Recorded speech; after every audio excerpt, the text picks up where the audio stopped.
ایک کمال کا میں آپ کو واقعہ سناتا ہوں. حضرت موسیٰ علیہ نبینا علیہ الصلوۃ والسلام کے دور کا واقعہ ہے.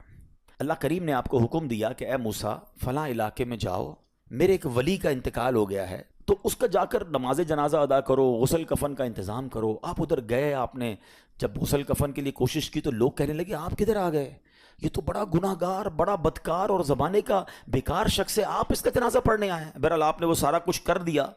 پھر اللہ سے کہا کہ یا اللہ بندے تو یہ کہہ رہے ہیں تیرا نافرمان تھا, گناہ گار تھا, اور تو فرماتا ہے تیرا ولی. اللہ نے فرمایا موسیٰ بات یہ بندے بات تو صحیح کر رہے ہیں, یہ جو کہہ رہے ہیں نا یہ سب ٹھیک کہہ رہے ہیں, مگر بات یہ ہے کہ اس بندے نے مرنے سے پہلے جب اس کی وفات کا وقت قریب آیا نا تو 5 کلمات کے ذریعے اس نے مجھے پکارا. اے موسیٰ میں نے ان 5 کلموں کی وجہ سے اس کی مغفرت فرما دی. حضرت موسیٰ نے کہا یا اللہ مجھے 5 سینٹنس بتا دے, مجھے وہ 5 کلمات بتا دے کہ صدیاں گناہ کر کے اتنے بڑے گناہ گار کو صرف 5 کلموں کے لیے بخش دیا تو نے. اب ذرا ان 5 سینٹنس کی خوبصورتی, ڈیپتھ اور اللہ سے کنیکٹیوٹی سمجھیے گا. کاش یہ بات سمجھ آ جائے کہ توبہ کہتے کس کو ہیں, اللہ سے کنیکٹیوٹی کسے کہتے ہیں. ہم کانوں کو ہاتھ لگانا یا اللہ میری توبہ, ہمارے تو اسٹائل ہی دوسرے ہیں نا. توبہ کسی اور شے کا نام ہے. توبہ کے لیے کوئی بہت بڑا اہتمام کرنے کی ضرورت نہیں ہے, بس دل سے ایک بار پکارنے کی ضرورت ہے. سچی پکار ہو جائے, ایک بار سچی کنیکٹیوٹی ہو جائے, وہ کریم پچھلے سارے گناہ معاف فرما دیتا ہے. اس پتہ ہے گناہ گار نے وہ 5 جملے کیا کہے. وہ کہتا ہے اے اللہ تو جانتا ہے کہ میں نیکوں سے محبت کرتا ہوں اگرچہ خود نیک نہیں ہوں. ذرا سوچئے, میں خود نیک نہیں ہوں مگر تو جانتا ہے مجھے نیکوں سے پیار بڑا ہے. دوسرا سینٹنس کیا تھا, یا اللہ تو جانتا ہے میں گناہ گاروں سے بغض رکھتا ہوں, فاسقوں سے بغض رکھتا ہوں حالانکہ میں خود گناہ گار ہوں. سمجھ رہے بات کو, اپنے گناہوں کا اعتراف, اقبال جرم ہے. بندے کو کہو تو گناہ گار, بولتا ہے میں کدھر گناہ گار بھائی, مجھ سے بڑا تو نیکی کوئی. ہم تو پہلے یہی ماننے کے لیے تیار نہیں کہ میرے گناہ کتنے ہیں. اللہ کی بات دنیا سے چھپا لو, اللہ سے چھپتا نہیں کچھ. ادھر اقبال کریں, ادھر مانیں, ایکسیپٹ کریں. ہاں دنیا کی عدالت میں اگر ہم کہیں جا کے اپنا جرم ایکسیپٹ کر لیں سزا سنائی جاتی ہے. سبحان اللہ, میرے رب کی رحمت کے انداز ہی نرالے ہیں, اس کی عدالت کے دستور نرالے ہیں. کوئی سچے دل سے جا کے مان لینا یا اللہ میں سب سے بڑا گناہ گار, اس کی رحمت اس کی بخشش فرما دیتی ہے. اس نے کہا کیا کہا, یا اللہ ہوں بڑا گناہ گار, میں گناہ گاروں سے نفرت رکھتا ہوں مگر مولا خود بھی گناہ گار ہوں. تیسرا جملہ کیا تھا, یا رب اگر مجھے معلوم ہو جائے نا کہ میرے جنت میں داخل ہونے سے تیری ملکیت میں کوئی کمی آ جائے گی تو پھر میں تیری جنت کا کبھی تجھ سے سوال نہیں کروں گا, کیونکہ مجھے پتا ہے تیری جنت بہت بڑی ہے. مجھے داخل کر کے تیرا کچھ بھی نہیں جانا, تیرا کچھ نہیں جانا, میرا بیڑا پار ہو جانا ہے. تو پھر میں تجھ سے کیوں نہ مانگوں, مجھے بخشنے میں تیرا کیا جائے گا. تو کریم, تیری جنت بہت بڑی, تیری رحمت بہت بڑی. تو یا اللہ مجھے اگر یہ معلوم ہو جائے کہ مجھے جنت میں داخل کرنے سے تیری ملکیت تھوڑی ہو جائے گی پھر میں جنت نہیں مانگوں گا. چوتھا سینٹنس کیا تھا, یا رب اگر مجھے معلوم ہو جائے کہ میرے جہنم میں داخل ہونے سے تیری ملکیت میں اضافہ ہو جائے گا تو میں جہنم سے تیری پناہ بھی نہیں مانگوں گا. اگر جہنم میں ڈالنے سے تیری ملکیت میں, تیرے ملک میں اضافہ ہو رہا ہے تو پھر مجھے ڈال دے جہنم میں راضی ہوں, مگر مجھے پتا ہے کہ مجھے جہنم میں ڈالنے سے تیری ملکیت میں کوئی اضافہ نہیں ہوگا. تو ویسے ہی مالک ہے, تو ویسے ہی خالق ہے, سب کچھ تیرا ہے. اور آخری جملہ سنیے, وہ کیا کہتا ہے, یا رب اگر تو مجھ پر رحم نہیں کرے گا تو پھر کون کرے گا.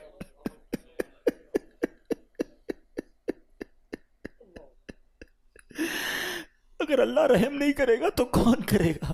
آج اس کی رحم کی بھیک لینے تو آئے ہیں, آج اس کے کرم کی خیرات لینے تو آئے. ہم مانتے ہیں یا اللہ, ہم سب ایکسیپٹ کرتے ہیں, ہم نے بہت گناہ کیے, ہم نے بہت خطائیں کی, لوگوں سے ڈر لگتا رہا کہ کوئی دیکھ نہ لے. مالک معلوم تھا تو دیکھ رہا ہے, پھر بھی ہم نے گناہ کیے.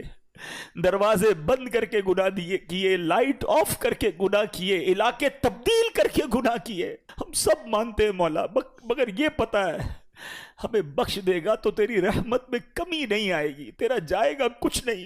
ہم بھی تیرے بندے ہیں, ہم بھی تیرے بندے ہیں, تیرے محبوب کے امتی ہیں مولا. تو رحم نہیں کرے گا تو کون رحم کرے گا. حاصل کریں. جب حضرت عبدالرحمن بن عوف کو ہوش آیا نا تو لوگوں نے کہا کہ آپ کی طبیعت کیسی ہے, تو آپ نے کہا کیا مجھ پر غشی طاری ہو گئی تھی. تو کہا جی تو کہتے ہیں بے شک میری بے ہوشی میں میرے پاس 2 فرشتے آئے اور کہنے لگے تم چلتے نہیں کہ ہم تمہیں خدا کی بارگاہ میں لے جائیں اور تمہارے بارے میں فیصلے لیے جائیں.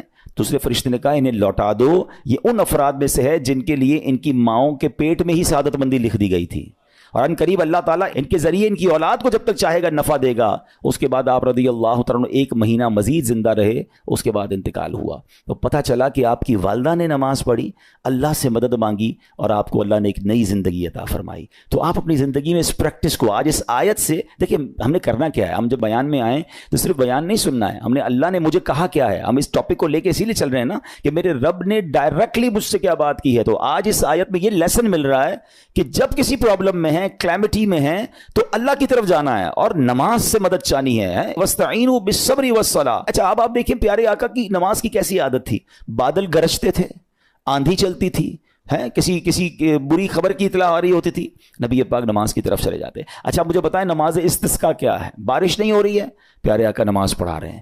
سورج گہن ہو رہا ہے, نبی پاک نماز پڑھا رہے ہیں. چاند گہن ہو رہا ہے, پیارے آقا نماز کی طرف. یعنی کس قدر اللہ کی طرف رجوع ہے. And whenever anything bad happen یا گوئنگ ٹو بیڈ ہیپن, ہونے والی لگ رہی ہے, کچھ بڑا ہونے والا ہے. ہمیں بھی تو خبریں آ رہی ہوتی ہے نا کہ بھائی کل بہت شدید بارش ہوگی, اللہ نہ کرے کوئی اور بری خبر ایکسپیکٹیشن ہے, آپ کو کاروبار میں کوئی ایسی خبر آنے کا ڈر ہے, یا آپ کی کوئی شپمنٹ جاری ہے, واٹ ایور آپ چاہتے ہیں ہر چیز بہتر ہو جائے. قرآن نے فارمولا دیا نا, وَاسْتَعِينُوا بِالصَّبْرِ وَالصَّلَاةِ.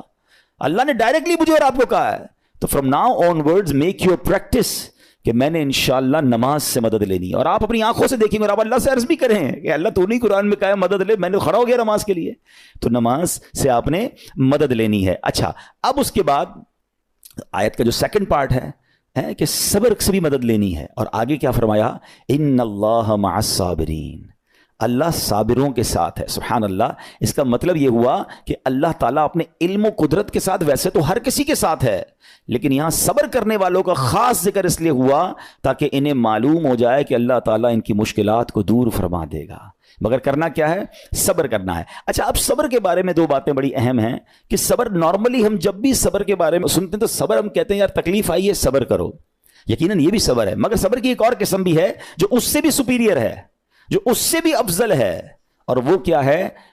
گناہ کے لیے دل چاہے, حرام کے لیے دل چاہے, نفسانی خواہشات برا کام کروانا چاہ رہی ہیں اور بندہ اس پر صبر کرے. یہ صبر جو ہے نا یہ شریعت کو اور محمود ہے اور بڑا افضل ہے کہ انسان کو جی چاہے کہ فلاں گناہ کرنا ہے مگر وہ اس پر صبر کرے. اور دوسرا صبر وہی ہے جو ہم جانتے ہیں کہ کوئی مصیبت آ جائے, کوئی آفت آ جائے, کوئی ہمارا اللہ نہ کرے کسی سے لڑائی ہو جائے, ہمیں کوئی برا بلا کہے, ہم اسے معاف کر دیں, صبر کریں. یا جسمانی تکلیف ہے, کاروبار میں پرابلم ہے, ہم اللہ کی رضا پر راضی رہیں. تو یہ 2 قسم کے صبر ہیں. اور جب کوئی بندہ صبر کرتا ہے نا تو قرآن و حدیث اور بزرگان دین کے اقوال سے میں اب آپ اس کے 10 فائدے بتانا چاہتا ہوں. میں کہتا جاؤں گا, آپ اللہ کے ذکر کی نیت سے سبحان اللہ بھی کہتے رہیں, جنت میں درخت بھی لگاتے رہیں. ٹھیک ہے. اللہ تعالیٰ صبر کرنے والوں کے ساتھ ہے. صبر کرنے والے کو اس کے عمل سے اچھا اجر ملے گا, صبر کرنے والے کو بے حساب اجر ملے گا. صبر کرنے والوں کی جزا دیکھ کر قیامت کے لوگ حسرت کریں گے. صبر کرنے والے رب کریم کی طرف سے درود و ہدایت اور رحمت پاتے ہیں. صبر کرنے والے اللہ کو محبوب ہیں. صبر آدھا ایمان ہے. صبر جنت کے خزانوں میں سے ایک خزانہ ہے. صبر کرنے والے کی خطائیں مٹا دی جاتی ہیں اور صبر ہر بھلائی کی کنجی ہے. اب آتے ہیں ان دونوں صبر کو تھوڑا سا ڈیفائن کرتے ہیں. ایک نفسانی خواہشات, گناہ کا جی چاہتا ہے, کیونکہ نفس ہے نا وہ تو ہر وقت موج مستی چاہتا ہے, وہ تو ہر وقت چاہتا ہے جناب بس یہ بھی کام کر لوں وہ بھی کر لوں. اب مجھے یہ دیکھنا ہے کہ میرا یہ کام اللہ کو راضی کرے گا یا رب کو ناراض کر دے گا. لیکن جو نفسانی خواہشات پر صبر کرتا ہے نا, گناہ سے اپنے آپ کو بچاتا ہے, قرآن کیا کہتا ہے, وَأَمَّا مَنْ خَافَ مَقَامَ رَبِّهِ وَنَهَى النَّفْسَ عَنِ الْهَوَىٰ فَإِنَّ الْجَنَّةَ هِيَ الْمَأْوَىٰ. اور رہا وہ جو اپنے رب کے حضور کھڑے ہونے سے ڈرا اور نفس کو خواہش سے روکا تو بے شک جنت ہی اس کا ٹھکانہ ہے. دل چاہ رہا ہے, شیطان کہہ رہا ہے کر لے, کوئی دیکھنے والا نہیں ہے, علاقہ بھی چینج کر لیا, شہر بھی تبدیل ہو گیا, nobody here to watch you, مگر اللہ دیکھ رہا ہے. اچھا نارملی اگر غور کریں گناہ کرتے کیوں ہیں, جتنے بھی گناہ ہیں, what ever the list of گناہ اٹھائیے, کوئی شراب پیتا ہے, کوئی بدکاری کرتا ہے, معاذ اللہ, کوئی جوا کھیلتا ہے, کوئی جناب بے حیائی کرتا ہے, گندی چیزیں دیکھتا ہے یا جھوٹ بولتا ہے, واٹ ایور, ان تمام گناہوں میں تھوڑی سی لذت ہے, ٹیسٹ. ٹھیک ہے, غیبت میں بھی ٹیسٹ ہے, بلکہ کتابوں میں آیا کہ غیبت میں شراب سے بھی زیادہ مزہ ہے, جبھی تو بندہ چھوڑتا نہیں ہے. اچھا لیکن یہ تمام ٹیسٹ میں ایک بڑی اہم بات اب میں کہنے جا رہا ہوں. یہ بزرگ نے بڑی کمال کی ون لائنر ہمیں دے دیا ہے. وہ کہتے ہیں کبھی بھی لذت کے لیے گناہ مت کرنا, کیونکہ لذت ختم ہو جائے گی, گناہ کا جواب اور پنشمنٹ باقی رہ جائے گی. اب آپ اس فارمولے کو سامنے رکھیں کہ جب بھی ہم گناہ کرتے ہیں فیو منٹس یا فیو آورز کی ایک انجوائمنٹ ہے, آفٹر دیٹ انجوائمنٹ ختم, مگر اس کا جواب باقی ہے, عذاب باقی ہے, اللہ نہ کرے اللہ ناراض ہوا تو پنشمنٹ باقی ہے. تو کیا فرمایا, انجوائمنٹ کے لیے گناہ مت کرنا, انجوائمنٹ ختم ہو جائے گی, عذاب باقی رہ جائے گا. اور اگلا سینٹنس کتنا خوبصورت ہے, فرماتے ہیں کبھی بھی تکلیف کی وجہ سے نیکی مت چھوڑنا, تکلیف ختم ہو جائے گی, اجر باقی رہ جائے گا. اب مثال دیتا ہوں, اس کے 2-3 ایگزامپل سمجھیے. گناہ کی ایگزامپل تو آپ سمجھ گئے کہ کوئی بھی تھوڑی دیر کا گناہ کرتا ہے, لذت پاتا ہے, وہ گناہ ختم, عذاب باقی. اب نیکی میں کیا ہوتا ہے, فجر کے لیے اٹھنا ہے, نیند آ رہی ہے, دل نہیں چاہ رہا, آپ اٹھے, آپ نے وضو کیا, فجر پڑھا, وہ اٹھنے کی تکلیف تو ختم ہو گئی نا, واپس سونا ہے تو سو جائیے, مگر فجر کا اجر اور ثواب باقی رہ گیا ہے. رمضان کے روزے ڈیفیکلٹ ہیں, لیکن افطار کے بعد تکلیف ختم ہو جاتی ہے, ہم کھاتے پیتے ہیں, موج کرتے ہیں, مگر ثواب باقی رہ جاتا ہے. کبھی کبھی آپ کو کوئی مسجد کے میں بلاتا ہے, یار چلو بھائی بیان ہو رہا ہے, اجتماع ہو رہا ہے, کوئی نیکی کی بات ہو رہی ہے, نہیں یار دل نہیں چاہ رہا, آپ آ گئے, آدھے 1 گھنٹہ بیٹھے, پھر چلے گئے, وہ آپ کا جو ٹینشن تھا یا پریشر تھا وہ ختم ہو گیا, مگر ثواب باقی رہ گیا. تو اب اس فارمولے کو یاد رکھیے گا, جب بھی گناہ آپ کی طرف آئے نا, آپ سوچیں کتنی دیر کا فائدہ ہے, 1 گھنٹہ دوستوں کے ساتھ بیٹھوں گا, بری باتیں کروں گا, 2 گھنٹے فلم دیکھوں گا, 2 ڈھائی 3 گھنٹے, بس اس کے بعد جواب تو باقی ہے نا, قیامت تک اللہ کو جواب دینا پڑے گا. نہیں یار مجھے انجوائمنٹ کے لیے گناہ نہیں کرنا ہے. اور جب کوئی نیکی کا کام آئے اور آپ کو لگے یار دل نہیں چاہ رہا, مزہ نہیں آ رہا, بوریت ہوگی, چھوڑنا یار, تو بندہ سوچے کتنی دیر کی نیکی ہے, آدھے گھنٹے کی, 1 گھنٹے کی, بس 2 گھنٹے کی, اور ثواب باقی رہ جائے گا. Let's do it. اگر یہ بات سمجھ آ گئی نا آپ کو, تو انشاءاللہ دیکھیے گا گناہ سے بچنا اور نیکیاں کرنا آسان ہو جائے گا. تو اب کیا فرمایا قرآن نے کہ جس نے اپنے نفس کو روکا, کیا خوبصورت آیت ہے, وَأَمَّا مَنْ خَافَ مَقَامَ رَبِّهِ وَنَهَى النَّفْسَ عَنِ الْهَوَىٰ, اور رہا وہ جو اپنے رب کے حضور کھڑے ہونے سے ڈرا اور نفس کو خواہش سے روکا, تو بے شک جنت ہی اس کا ٹھکانہ ہے. اور ایک اور جگہ کمال سے فرمایا, وَلِمَنْ خَافَ مَقَامَ رَبِّهِ جَنَّتَانِ, مبارک ہو ان کو جو اللہ سے ڈرتے ہیں نا, صبر کرتے ہیں, گناہ نہیں کرتے, رک جاتے ہیں. قرآن کہتا ہے جو اپنے رب کے حضور کھڑے ہونے سے ڈرے اس کے لیے 2 جنتیں ہیں, 1 نہیں 2 جنتیں ہیں. سورہ رحمان کی آیت ہے. تو پتا چلا کہ نفس کو روکنا یہ آسان بھی نہیں ہے, ہاں دل بہت چاہتا ہے, مگر یہ صبر جو ہے نا, ان اللہ مع الصابرین کا جو معراج ہے, جو ٹاپ آف دا لسٹ صبر ہے, وہ یہ صبر ہے. اچھا اب آتے ہیں ایک اور صبر کی صورت, کہ اب آپ کو کسی نے غصہ دلا دیا, برا بھلا کہا, یا آپ کے مزاج کے خلاف بات ہو گئی, اب آپ نے روکنا ہے اپنے آپ کو. اب غصے کا اظہار نہیں کرنا, لڑائی نہیں کرنی, گالی کا جواب گالی, اینٹ کا جواب پتھر, انگریزی کا مقولہ ہے نا ٹٹ فور ٹیٹ, جیسے کو تیسا نہیں, یہ ہماری شریعت ہمیں نہیں سکھاتی. اچھا آج کل کسی کو کہو نا یار آپ کیوں یار لڑائی کر رہے ہیں, بھائی میں جواب نہ دوں تو لوگ سمجھیں گے کمزور آدمی ہوں, مجھے اپنا روب بھی تو رکھنا ہے, میں بھی تو پتہ چلے کون ہوں, اپنا بتاؤں تو صحیح کون ہوں. سچی بات پتہ ہے کیا ہے, جو ٹٹ فور ٹیٹ کرتا ہے, گالی کا جواب گالی سے دیتا ہے نا, وہ واقعی بتا دیتا ہے وہ کون ہے, وہ اپنا تعارف کروا رہا ہوتا ہے کہ یہ بھی ایسا ہے, میں بھی ویسا ہی ہوں. او بھائی. اچھا پھر ایک اور عجیب جملہ بڑا مشہور ہے آج کل, جناب ہم شریف کے ساتھ شریف ہیں, ہم بدماش کے ساتھ بدماش ہیں. مجھے آج تک سمجھ نہیں آئی یہ کون سا بٹن لگا ہوا ہے آپ کے اندر کہ شریف کے ساتھ آپ شریف ہو جاتے ہیں, بدماش آتا تو آپ بھی بدماش ہو جاتے ہیں. جناب والا, شریف آدمی شریف کے ساتھ بھی شریف ہوتا ہے, بدماش کے ساتھ بھی شریف ہوتا ہے. جب بھی تو وہ غلط آدمی اچھا ہوگا نا. نبی پاک علیہ الصلوۃ والسلام نے گالیاں سن کر دعائیں دی ہیں, پتھر برسانے والوں کو بھی دعائیں دی ہیں, مگر ہم تو تیار ہی رہتے ہیں, یار میں بتاؤں گا اس کو میں کون ہوں, 1 گالی دی ہے میں اس کے ساتھ پشتوں کو گالیاں دوں گا. تو پھر آپ بھی ویسے ہی ہو گئے نا جناب. حدیث پاک کیا ہے, ہو از مور اسٹرانگر, ہو از مور پاورفل. اللہ کے حبیب علیہ الصلوۃ والسلام فرماتے ہیں کہ بہادر وہ نہیں, یہ بخاری شریف کی حدیث ہے, بہادر وہ نہیں جو پہلوان اور دوسرے کو پچھاڑ دے, بلکہ بہادر وہ ہے جو غصے کے وقت اپنے آپ کو قابو میں رکھے. اصل بہادری یہ ہے. تو اگر آپ نے واقعی صبر سے مدد لینی ہے, ان اللہ مع الصابرین کا مجدہ لینا ہے, تو بدلے نہیں لینا ہے, معاف کرنا ہے. ذرا مل کر میرے ساتھ شب قدر کی دعا دہرائیے گا, اللہم انک عفو کریم تحب العفو فاعف عنی, اللہم انک عفو کریم تحب العفو فاعف عنی, اللہم انک عفو کریم تحب العفو فاعف عنی. واٹ از دا میننگ, اس دعا کا معنی کیا ہے؟ اللہم انک عفو, اے اللہ تو معاف کرنے والا ہے, تحب العفو, معافی کو پسند کرتا ہے, فاعف عنی, اللہ مجھے بھی معاف کر دے. ہم کیا کہہ رہے ہیں اللہ سے, اللہ مجھے معاف کر دے اور میرے سارے اگلے پچھلے گناہ معاف کر دے. مگر دیر از اے کوسچن, آپ نے معاف کر دیا سب کو؟ بندہ کہتا نہیں میں تو انتظار میں بیٹھا ہوں, میں تو موقع کی تلاش میں, بس موقع ملے پھر بتاؤں گا میں کون ہوں. ہاتھ میں آ نہیں رہا بندہ, ٹرائی کر رہا ہوں کسی جگہ آ جائے, بس کوئی اس کے پیسے ویسے آ جائیں, کوئی اس کا معاملہ میرے پاس آ جائے, بس پھر دیکھو کیا کرتا ہوں. بیٹھے اس انتظار میں بیٹھے بہت سارے لوگ, کمال ہے یار. یعنی دشمنیاں پالی ہوئی ہیں, رشتہ داریاں کاٹی ہوئی ہیں, دوستوں کے پاس جا نہیں رہے ہیں, میاں بیوی میں لڑائی ہے, ایک سوری کے لیے بیوی گھر بیٹھی ہے, وہ کہتی شوہر سوری کہہ دے تو میں آ جاؤں گی, شوہر کہتا ہے بیوی معافی مانگ لے تو میں لے آؤں گا. ارے بھائی کوئی بھی آگے بڑھ کے معافی کر لو بھائی, اللہ سے معافیاں مانگ رہے ہو, بندوں کو معاف کرنے کے لیے کوئی تیار نہیں ہے. مجھے خود بتائے نا یہ کیسی دعا ہے کہ اے اللہ تو مجھے معاف کر دے, میں نے کسی کو معاف نہیں کرنا. یہ بنتی ہے دعا؟ اللہ سے پتہ ہے کیا کہیں, اے اللہ میں نے بندہ ہو کر تیرے سارے بندوں کو معاف کر دیا ہے, تو سب سے بڑا معاف کرنے والا ہے نا, اللہ تو بھی مجھے معاف کر دے. Look at the way to talk, یہ مزہ ہے نا بات کرنے کا, پھر دعا کرنے کا لطف بھی آئے گا آپ کو. تو دشمنیاں نہ رکھیں, غصے پر قابو پائیں, معاف کریں. ایک حدیث سن لیجئے, لرزا دیتی ہے, ڈرا دیتی ہے. اللہ کے نبی علیہ الصلوۃ والسلام فرماتے ہیں جو رحم نہیں کرتا اس پر رحم نہیں کیا جاتا. حدیث کا خلاصہ ہے. اور جو معاف نہیں کرتا اسے معاف نہیں کیا جاتا. اب بتائیے ہم معاف کرتے ہیں, ہم رحم کرتے ہیں, ہم کہتے ہیں اللہ ہم پر رحم کرے, ہم کسی پر رحم نہ کریں. نہیں ہوگا رحم, پہلے اپنے اندر تو لائیے یہ باتیں. اب ایک آیت سنیے گا اس کے تحت ایک واقعہ, اور پھر میں بیان کو کنکلوڈ کرتا ہوں.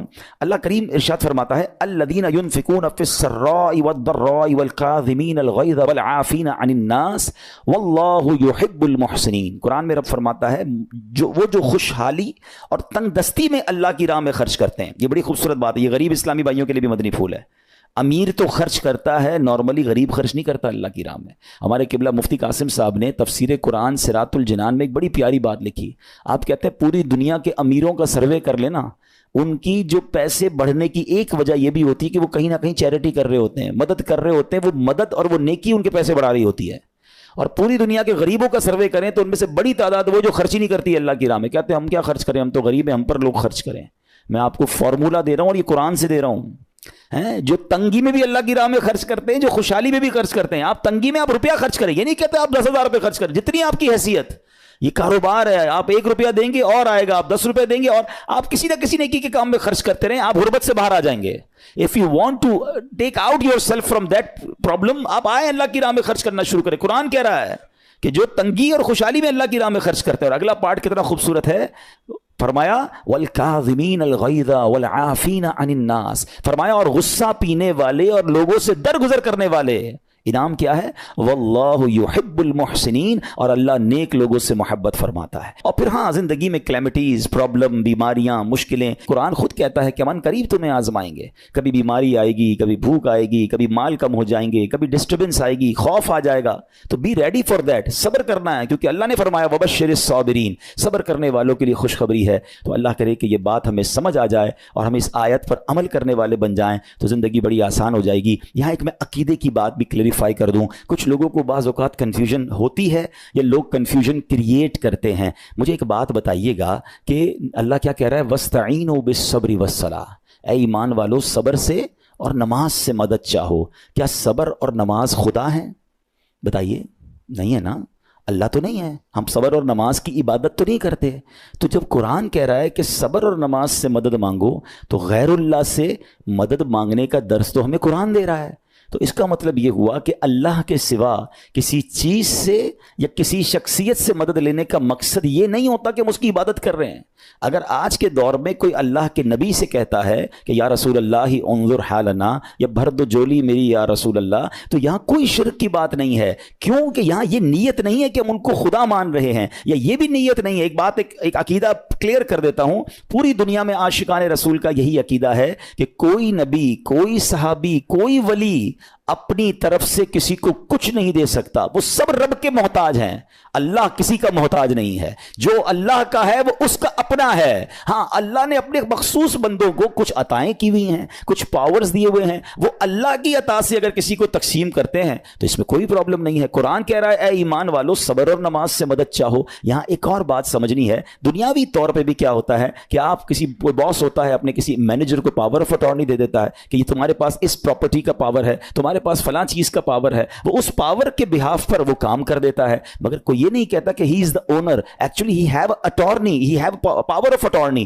بالکل ہمارا بھی عقیدہ یہ ہے کہ اللہ نے اپنے کچھ مخصوص بندوں کو, اپنے پیاروں کو کچھ اختیارات عطا فرمائے ہیں, اور جب وہ ان اختیارات پر عمل کرتے ہیں تو ایکچولی وہ اللہ ہی کی عطا ہے. ہاں دنیا میں اگر کوئی یہ سمجھتا ہے کہ کوئی شخصیت یا کوئی بزرگ یا کوئی اللہ والے اپنی طرف سے دیتے ہیں, رب کا اس میں کوئی دخل نہیں, تو یہ شرک ہے, یہ بات درست نہیں ہے. ہمارا سب کا عقیدہ یہ ہے کہ جو کچھ دنیا میں اگر کسی ولی نبی صحابی کے پاس ہے وہ رب کا دیا ہوا ہے, رب کی عطا ہے, رب ان کو دیتا ہے, رب کو کوئی نہیں دیتا. رب کے پاس جو کچھ ہے وہ اس کا اپنا ہے. تو یہ کانسیپٹ بھی کلیئر ہوتا ہے.